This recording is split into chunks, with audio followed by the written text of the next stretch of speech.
So, hello everyone, I'm Irena and I'll be there as a tech support during the tutorial. I want to introduce you to your tutor, Dusan Radivojevic. He is a machine learning engineer and a system admin at Vinča Institute of Nuclear Science. And he will hold the introducing two evaluation criteria for the next data production using machine learning models tutorial. Enjoy. Thank you, Irena. Welcome to the Data Science Conference Europe 2023. In the start, I will present you how this lecture will go on. The first part is the theoretical part, and for the practical part, you can go to this link on Kaggle. So we will do it later. This type is for type of notebook is for Jupyter notebook environment. So if you have your own ID with Jupyter notebook, you can download file and edit it at your PC, or alternatively you can use Google Colab or Kaggle environment if you have account.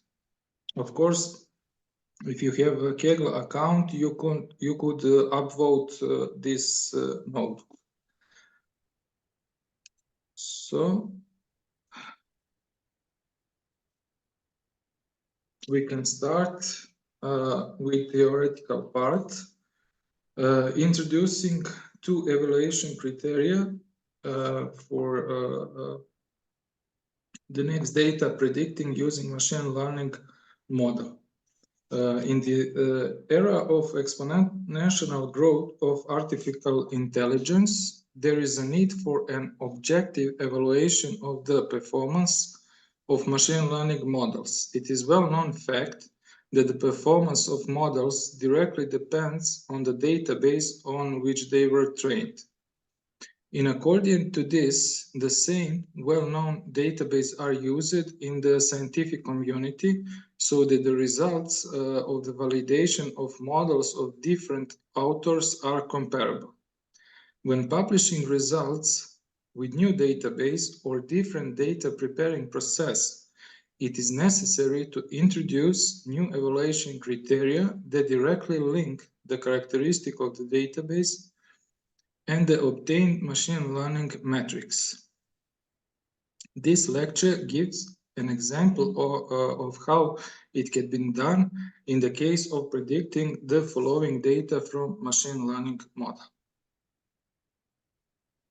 Link a Jupyter notebook file which represent a practical example of using mentioned two criteria was created to show the functionality, but on the simple possible data. This opens up the possibility to use the mentioned criteria in the wide range of practical examples where we want to use machine learning model to predict the following data.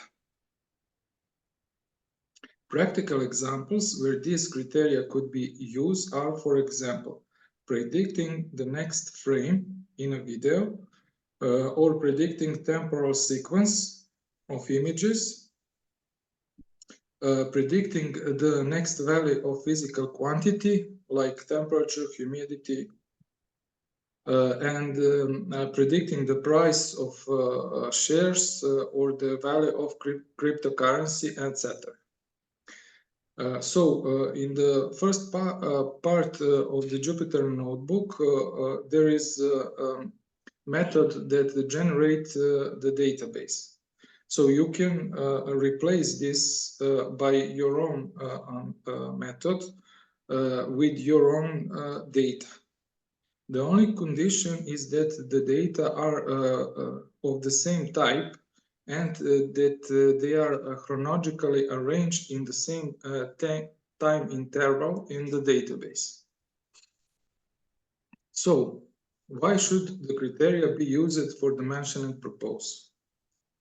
As we know, the performance of machine learning models is usually represented by metrics such as mean square error, cosine similarity, that is for regression. It could be accuracy of and F1 score, etc. for classification. A common approach to evaluating machine learning models is to look at the intensity of metrics with reference to the ideal metric values. Imagine this. For example, if we get that the model predicts us with a mean square error of 0 or that the cosine similarity is 1, we could consider our model to be ideal, at least for the present data for testing. Since there is no ideal model for anything in nature, how we can answer the following questions? Is our model really capable of reproducing high quality data like the one it was trained on?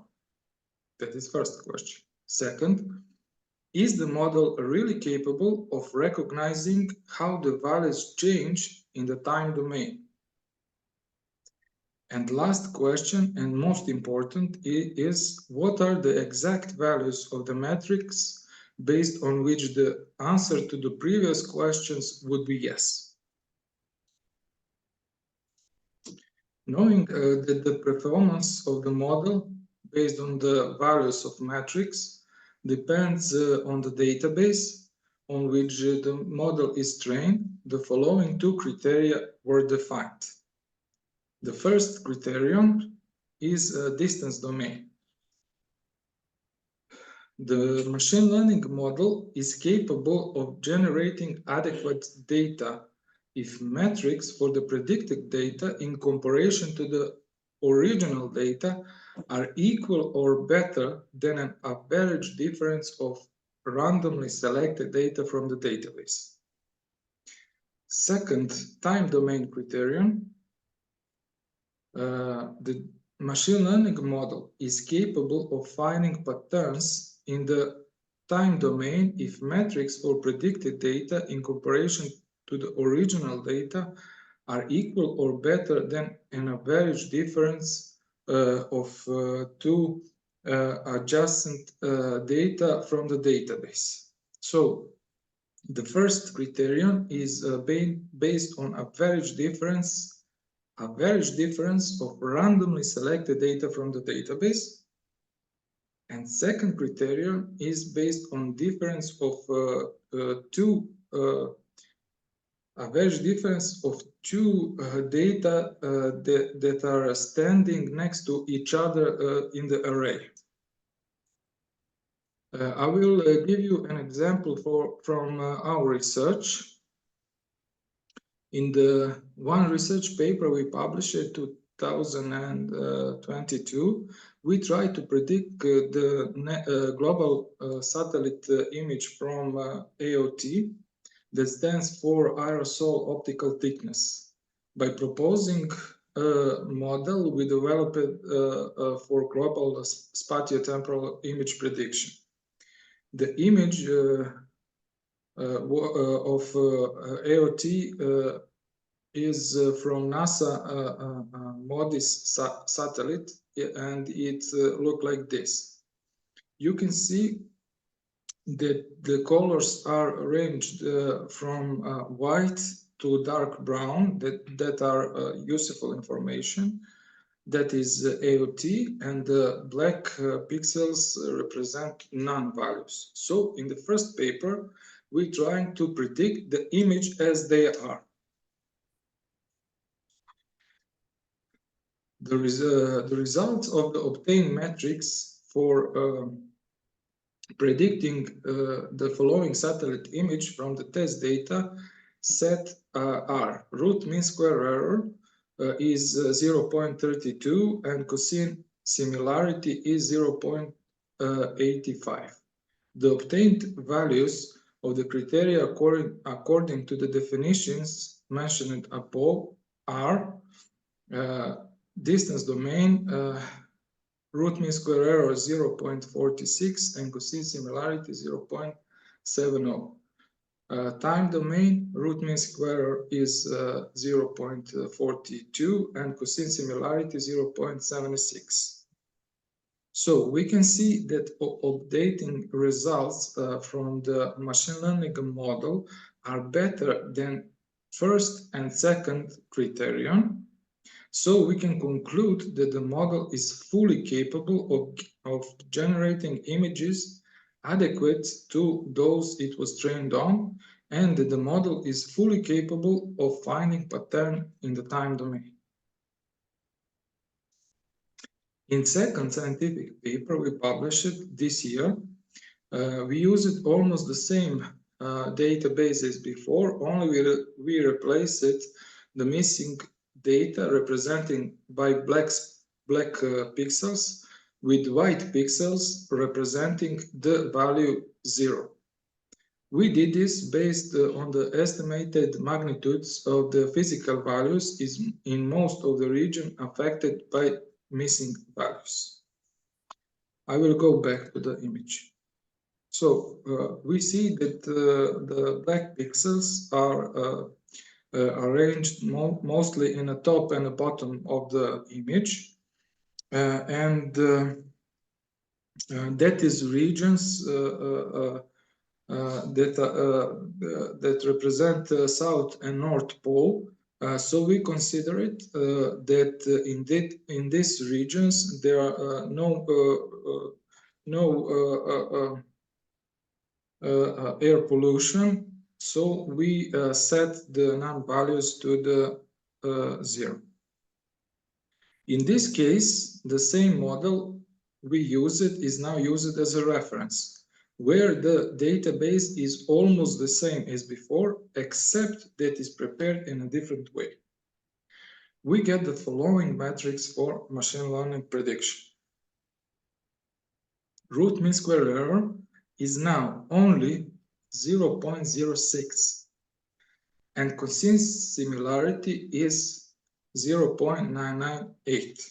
If we compare that result with the previous, we can see that result in previous work was 0.32 for root mean square and 0.85 for cosine similarity.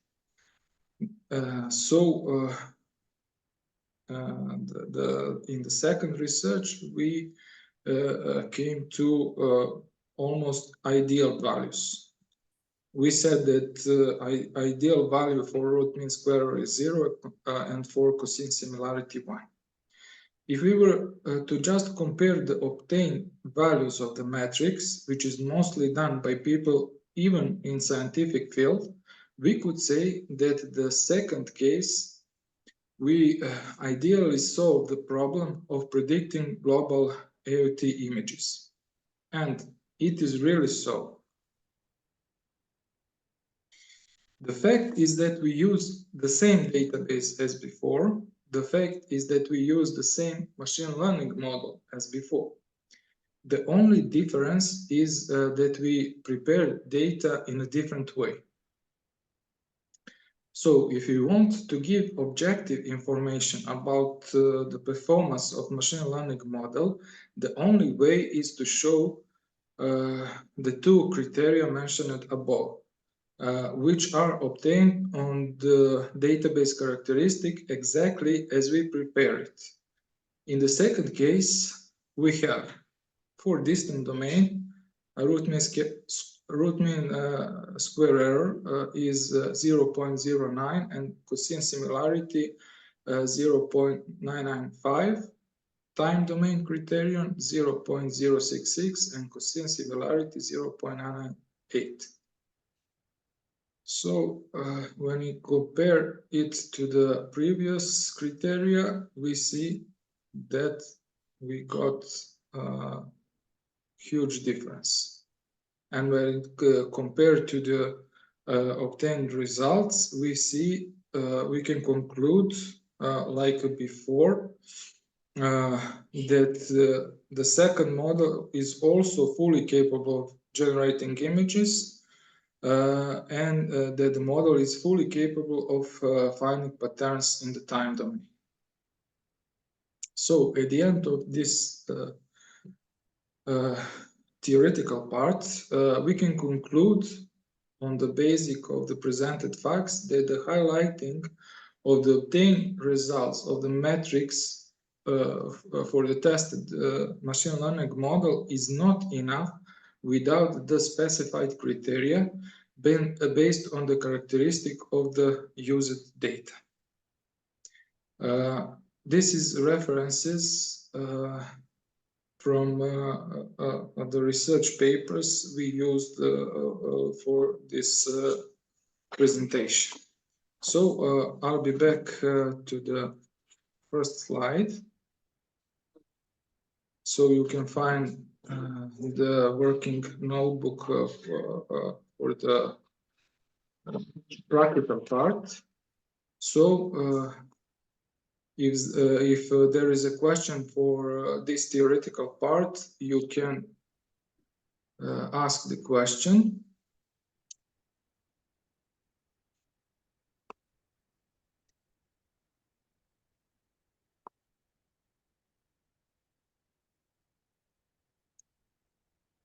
Question and answers, no for now.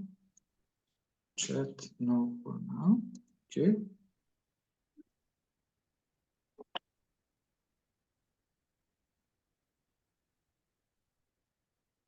Now we are going to practical parts. So I hope that you find this notebook on Kaggle. This is open Kaggle notebook. If you see that is 3 dots here. So if you have Kaggle account, you can use this copy and edit notebook. So you have your own copy and you can edit it. I think this is for Google accounts, for Google notebooks, Google Colab, I suppose.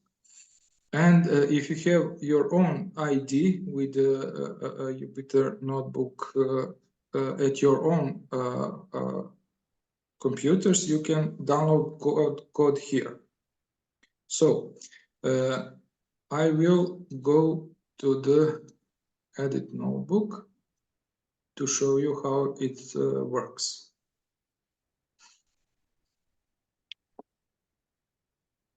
On a Kaggle, you can use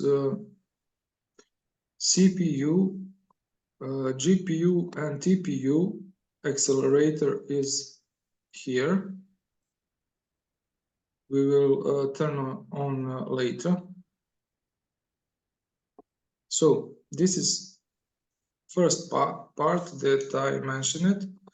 In the first part, we generating a database. This method generates a sinusoidal array of data with noise. So we can pass different parameters to this method. This is a number of amplitudes, intensity of amplitudes, a number of samples we want, and percentage of noise signal. So I will show you how it works. You can use help method.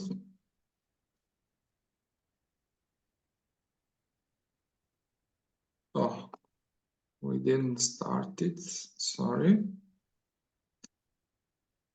We were waiting.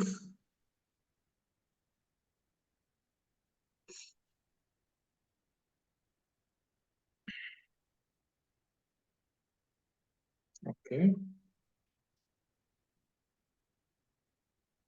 Okay. We got help function. We see the instruction is there, how we use it. I told you. So we will see how it works. The first is number of amplitudes, for example, 1. So the next is intensity, 2, for example. Next is number of sample, 100, for example. And noise, percentage of noise, 0.5, for example. So we can see how the database we're created right now looks like. If we want to generate more amplitudes, we can do this. If we want to generate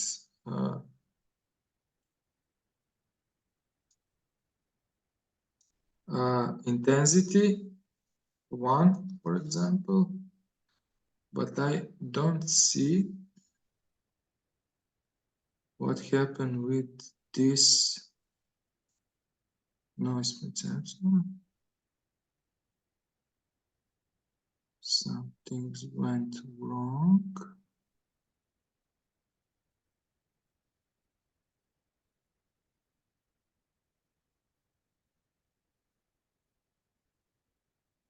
Okay, we can do with this. This is not a problem. Noise perception. Oh, we will see. Okay, the sample. The next method is calculating criteria. So I use it for the database. This sinusoidal signal, because it is known as it affects through the time. So the model can catch the for the second criterion for the time domain criterion.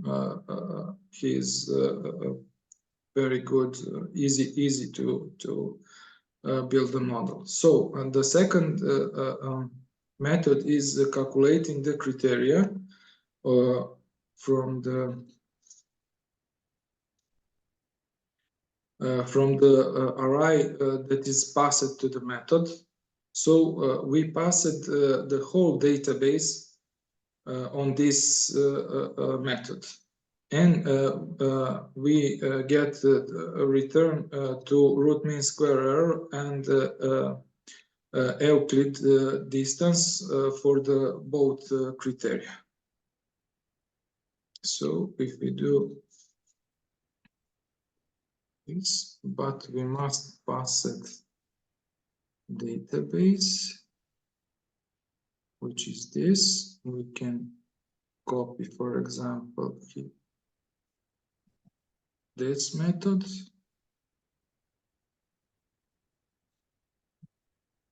So we can get error. Oh, sorry. Okay. Database plotting and criteria for our generated database is root mean square 0.22 and Euclid distance 2.21. Okay, so because we are I think we have enough time to go on CPU. So I will show you the rest of when we train a model, during the training the model. So you will see. Okay. Oh, that's good. That look like our new database. Okay. Shape of the rise, model plot. This is machine learning model. It's a deep learning model. I will show you. And now the training go on. So you can see the loss decreases and cosine similarity increases. I think it would long about half an hour. So that time we can explain more about the methods. So you can see this database with a modulated signal. I will show you how it can calculate it.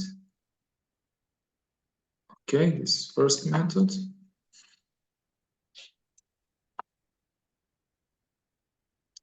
We are generating first basic signal with this, and the second is almost the same, but this is model for modulating.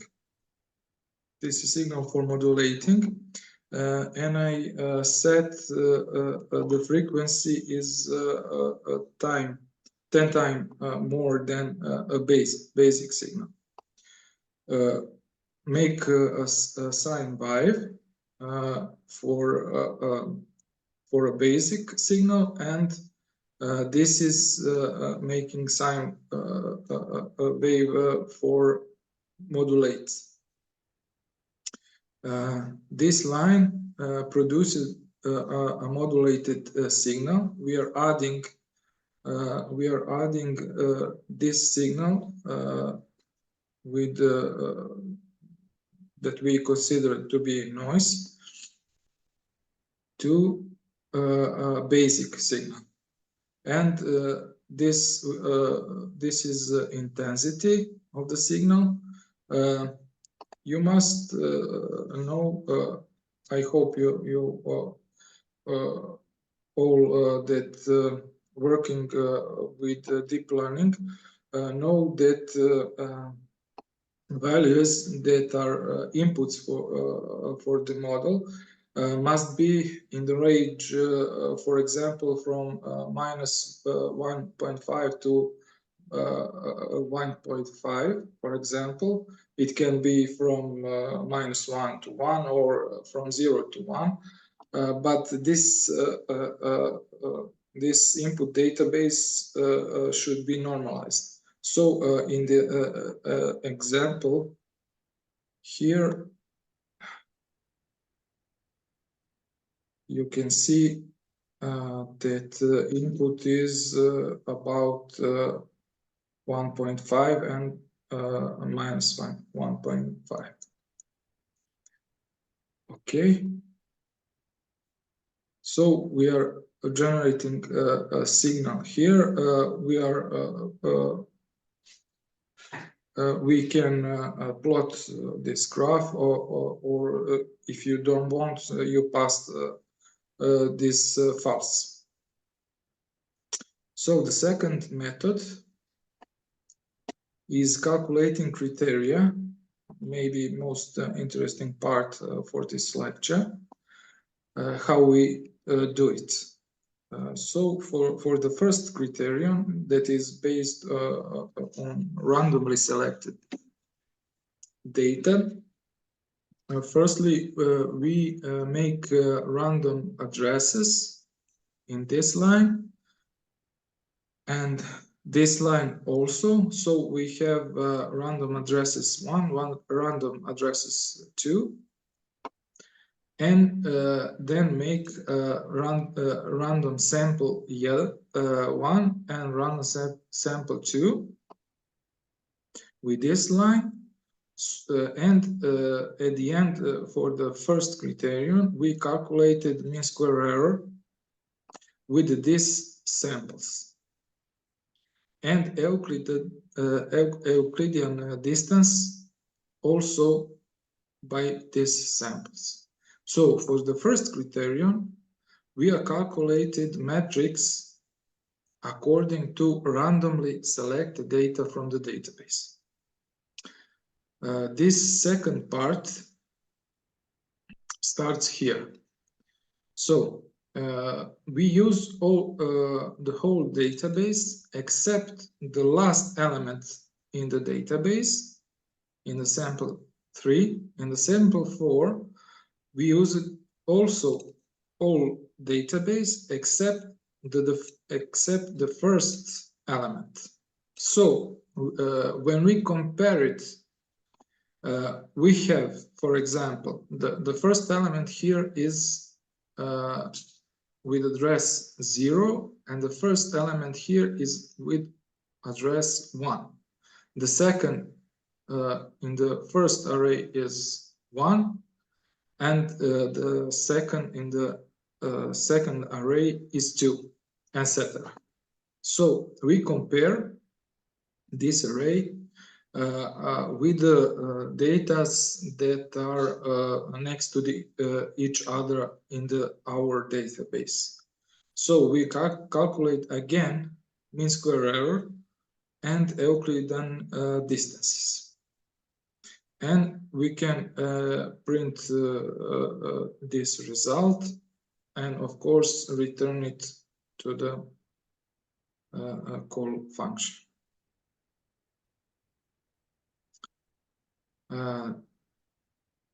This part is for to make train validation and test set.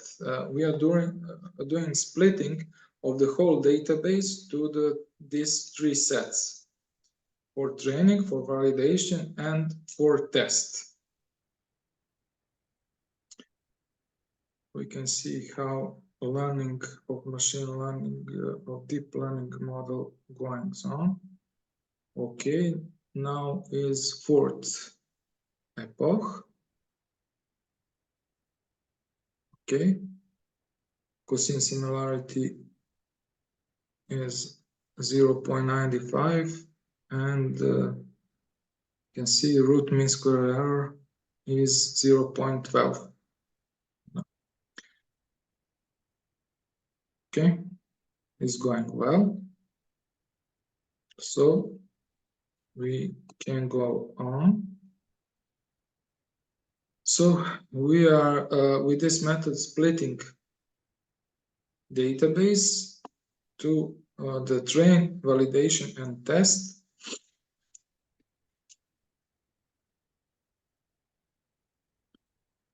This is an empty array for input and output for the machine learning model. What are input and what are output? The input for the machine learning model is a 10 data. It could be another length. You pass it to the method if you want to be 9 or 5 or etc. And the input is array with passed sample array length. In our case, it is that 10 elements, and we are trying to predict 11th element. So in the input of the model takes 10 elements and try to predict 11th. So this input and output array are splitting with this method from scikit-learn, test train split. So we are splitting in first for train and test validation, and this test validation we use to split on a half for validation and for test. This is important task. I will explain why.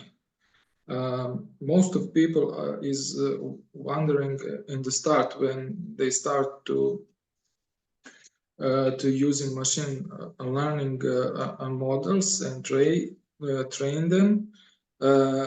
Why we should use train, validation, and test group. So when we train our model with the regulation, I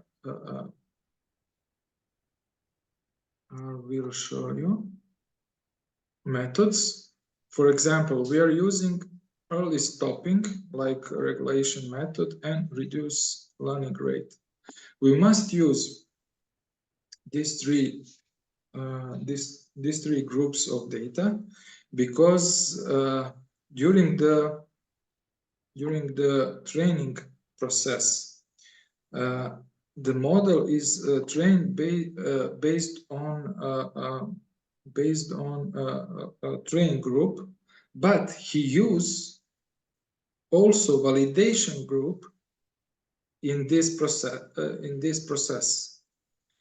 If we have regularization methods, so if we use regularization methods, we must have validation set and separately test set for the testing when the model trains. So we are going to the we are going to the create model part.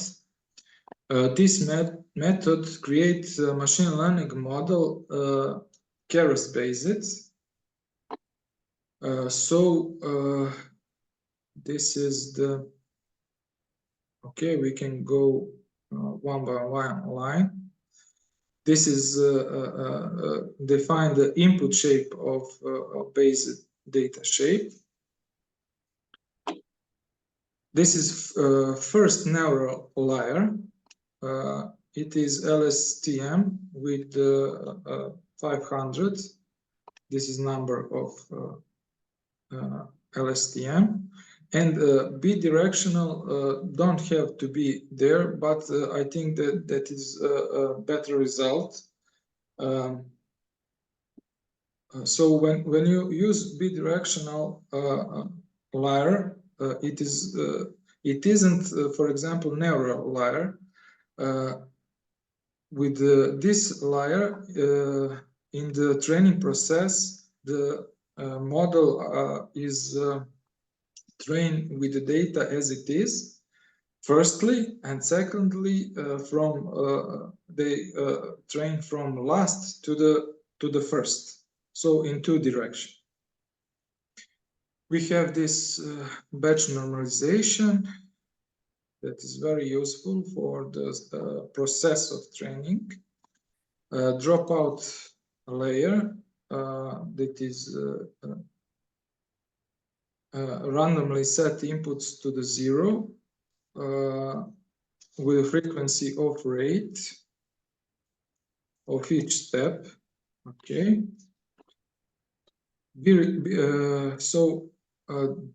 This is first neural layer. This is second neural layer. It is almost the same. We have 50 here. So return sequence is set to true. For example, if we're going to dense layer, because we have a shape 10 and 1, we have 10 data arranged one by one. So this dense layer for this dense layer input can be that in that shape. So we place flatten method that we can use. We can use also return sequence to false, but we have a lot of data that we throw away if we set return sequence to false. Okay, now we have a dense layer with activation hard segment. Again, dropout, flatten, we don't with this. We don't want to use, but it is not an error. And for at the end of the model, there is a dense layer with only one neuron, and activation is linear because we have only one data for predicting.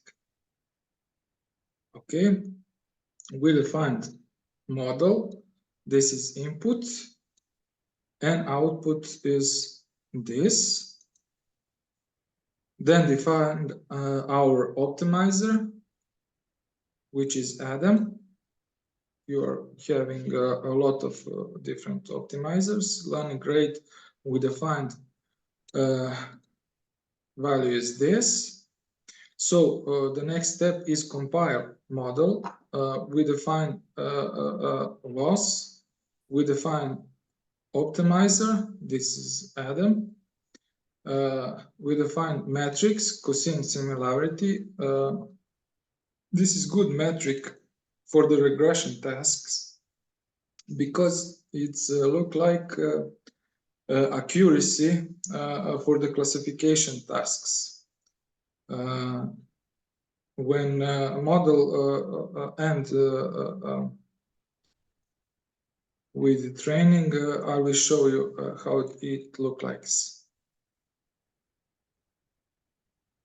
So we can plot the model to see how it looks. I think we have this. Okay, this is our model. We talk about the model.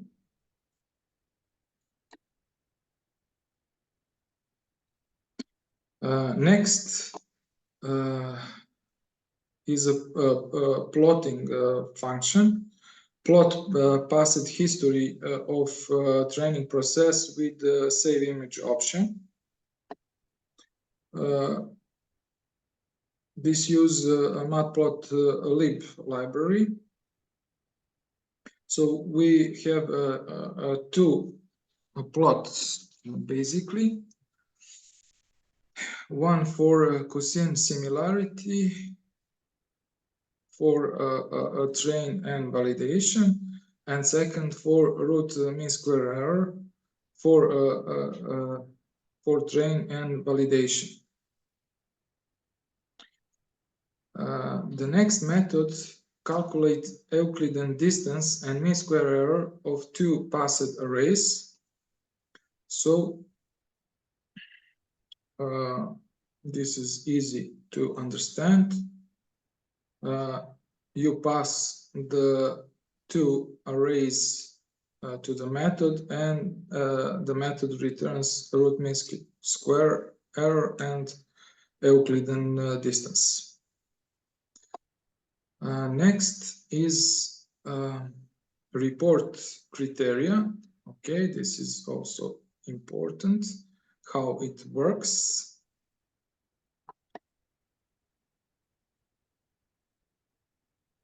Yes, we have time. Okay, I'm watching to the. Okay, report criteria. This method classifies the performance of machine learning model against the calculated criteria. The model could be fully, partially, or not able to achieve distance and time domain criteria. Okay, what that means? We are using, for example, two metrics which stand for Euclid distance and root mean square error. So we can see dictionary here. We are calculating, and if we got the result 1, then both of the criteria is applicable. If it is 1 applicable, then it is partially able for the criterion for first and second, and 0 didn't pass any metrics, even root mean square, even Euclid distance. So first line is unpacked criteria values that is passed to this method. Then second line is unpacked predicted test values. This is from model. Okay. Next line compare achieved root mean square with the first criteria. So we are getting from this Boolean answer, is the root mean square error from model less or equal to the first criteria. So we get answer true or false. We are translating to 1 or 0. So this is the first element in this array. The second element in this array is Euclidean distance less or equal than first Euclidean distance for first criteria, and doing also for the second criteria the same thing. So we have at the end a list of two results that we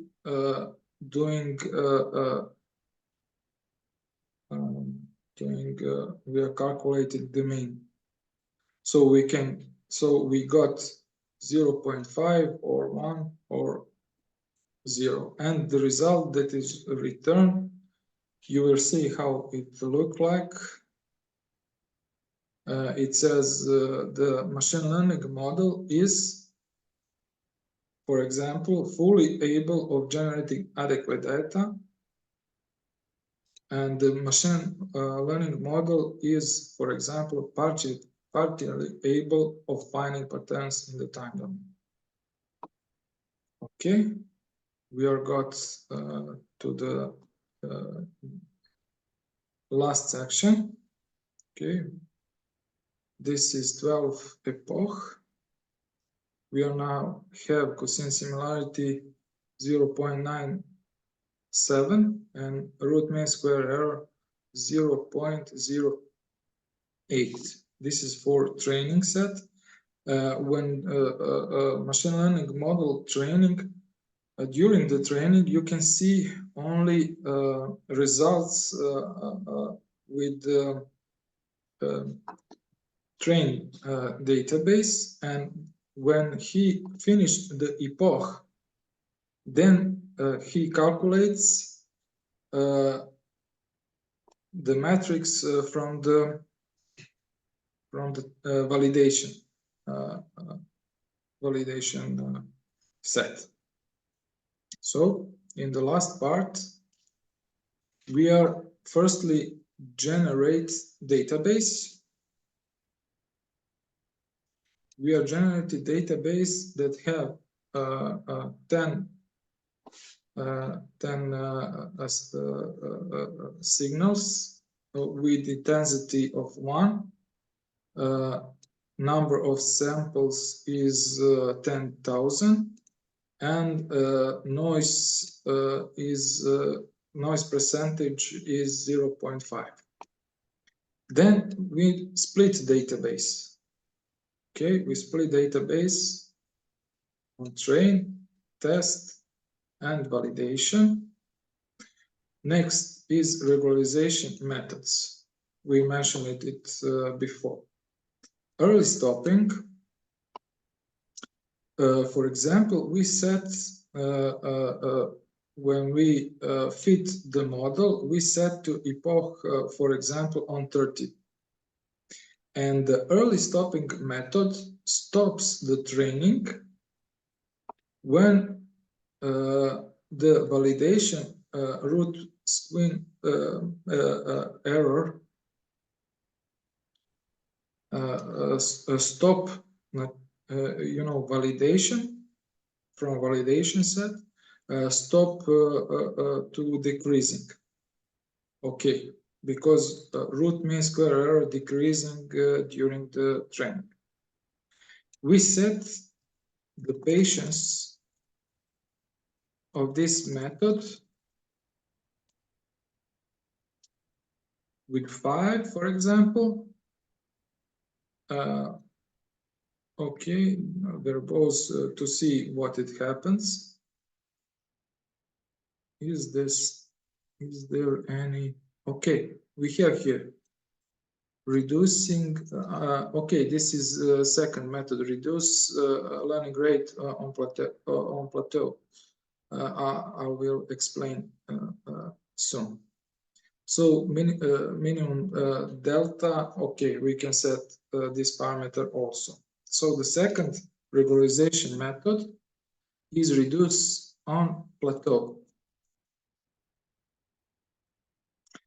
Now monitor is validation Gaussian similarity.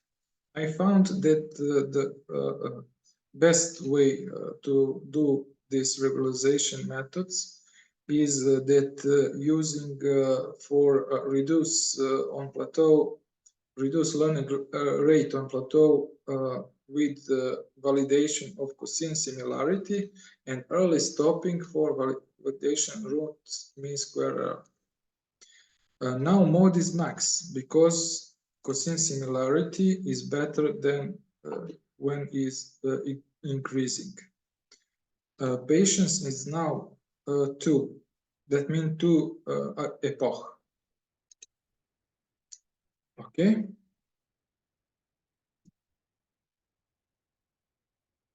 Now the next step is creating the model. We are creating the model with the input length of 10. We can choose another number if we want. Now we can start training model. We are printing this line to know that we start with a with the training and fitting model. For this method in Keras, we are passing data for training. This is input data for training. This is output data for training. We said that this is 10 elements in array, and 11th we are trying to predict 11th elements. Batch size we took for example 5, epoch 30, validation data is our validation set. This is input for validation and output for validation. Callbacks that represent our methods for regularization, early stopping, and reduce learning rate on plateau.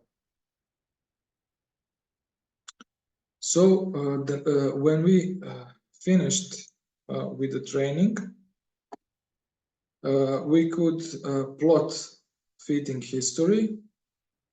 We are doing training and we are on the half 15 epoch. Okay.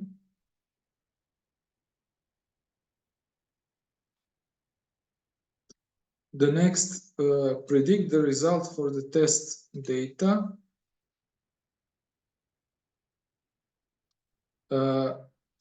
We are a model that is trained. You could predict with completely another data. That was use of this separation of all database to train validation and test set. So this data is never seen by model during the training. Okay, so this is only for testing. Now we can calculate both criteria with our method, calculate criteria. The next is calculate metrics for predicted test results. So we passed these results, model predicting 11th element according to the 10th element passed to the model. Okay.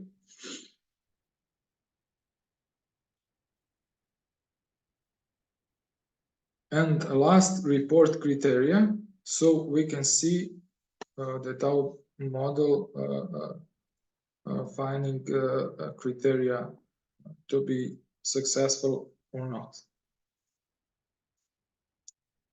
So, we have early stopping in a 15 epoch. Okay, this is good.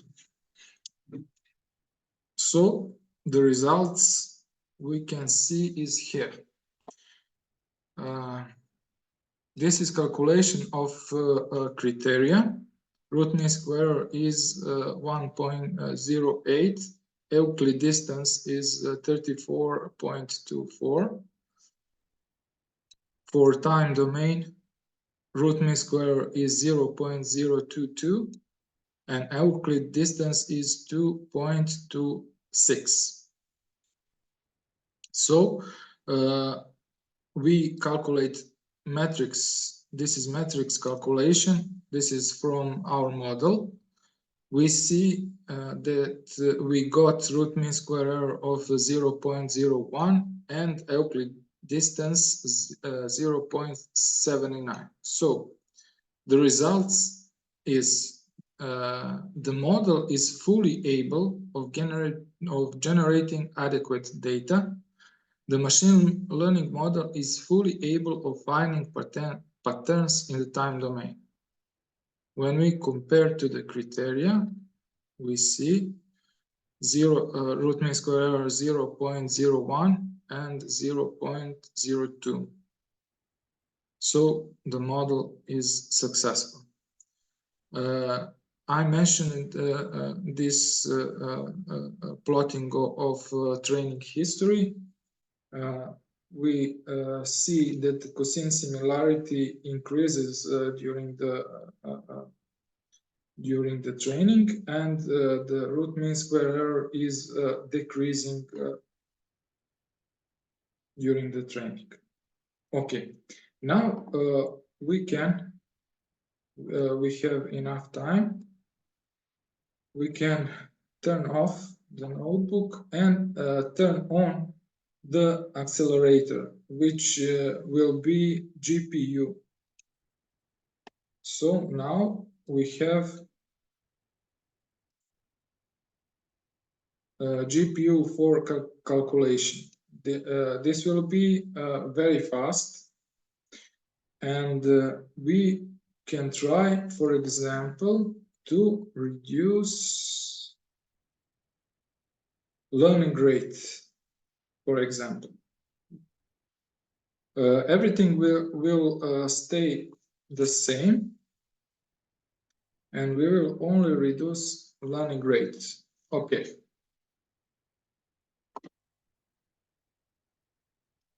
And see what will happen with our criteria. Just a moment. The notebook start. Okay.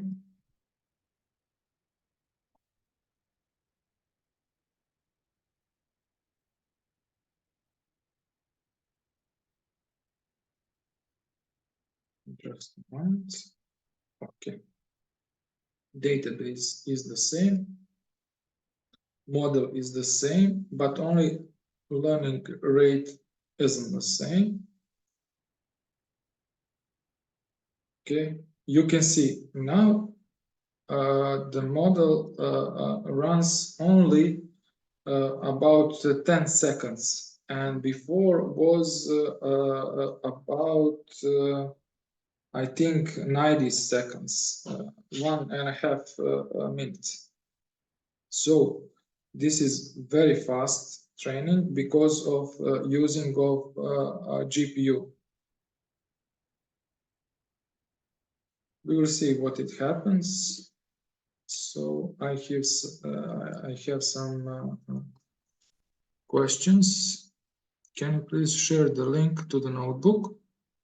I'm share to the chat part. You have in the chat part. I'm sorry, didn't see. Is it possible to share materials? Well, this is to data science organization conference, of course, I can share it. You have my email here. Sorry. You can use it. This email, you can set subject Data Science Conference Europe 2023, because I get a lot of mails. Okay, sure. I hope that you find a link in chat. You can click only on this and it will open, or you can copy and paste it. Of course, you can use this if you retype it. Okay, we will see what's going with our model. 10th epoch, okay. It will end early, soon.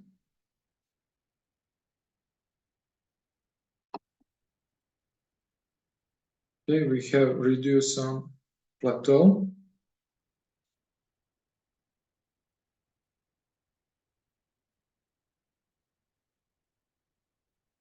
We will see. Sometimes going all to almost to the end. We have early stopping, okay. So we will see what happens with criteria. Now our model have this result: root mean square error 0.04, and Euclid distance is 2.02, and for time domain criteria is 0.02. Okay. You can see this is not good, and Euclid distance 2.26, and this is good. Euclid distance is good, and root mean square error isn't. So in this part, you can see this is for second criterion. The machine learning model is partially able to finding patterns in the time domain, and for first criterion, the machine learning model is fully able of generating adequate data. So you have notebook. You can experiment as you wish. You can replace this first part, which stands for generating database, with your own data. It could be images, it could be, for example, temperature, it could be what you want. So please, if anyone have another question. Okay.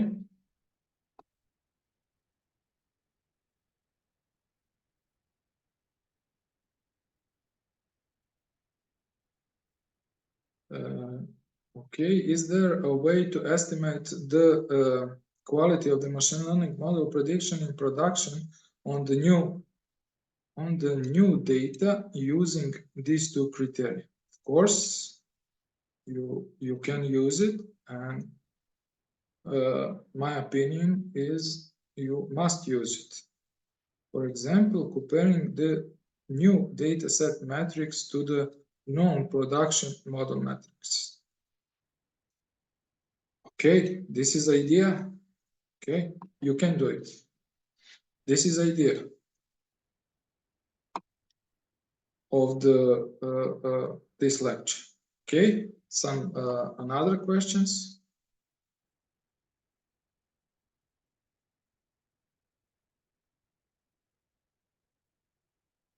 Okay.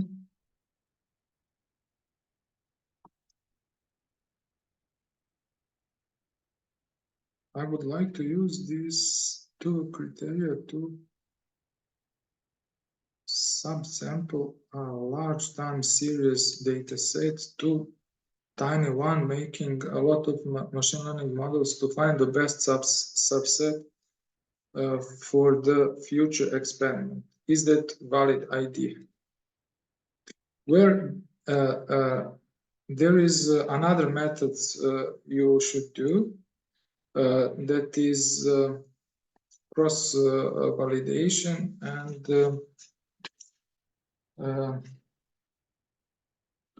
how it says grid search. With grid search, you could find for a subsample, you can use first data measurement, and for finding the best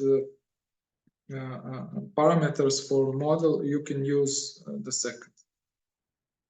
So grid search for finding the subsample, and grid search is for finding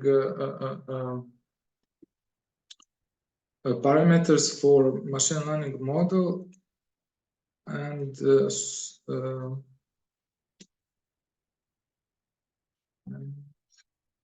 I'm sorry, I'm really tired. Some other question. Cross validation is for finding some set. You can find on net. You have these methods in science kit learn.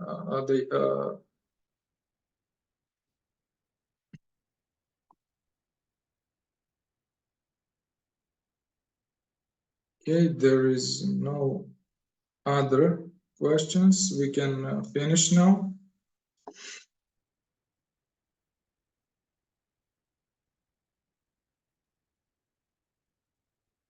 In Science Kit library, okay? Can you hear me? Yes, I hear you. Thank you, Dusan. It was very interesting, and thank you everyone for watching this tutorial. I hope you enjoyed it all. See you in data science conference. See you, bye. Bye.